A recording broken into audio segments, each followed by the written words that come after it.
সোহাগ, আমি যে তোর 500 টাকা পাইতাম সেই টাকাটা দে। বন্ধু আমার কাছে তো অনেক টিয়া নাই গা, তোরা পরে দি মনে।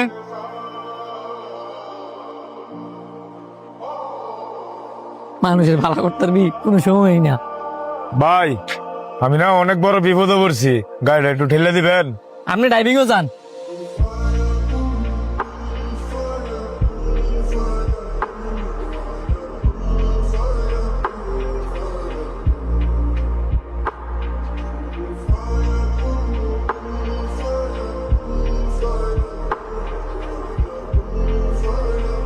কিরে তুই কি ভাইবে এত খুশি? আমি এটা ভাববেই খুশি যে আমার আল্লাহ আমার উপরে খুশি। তুই কিভাবে বুঝলি?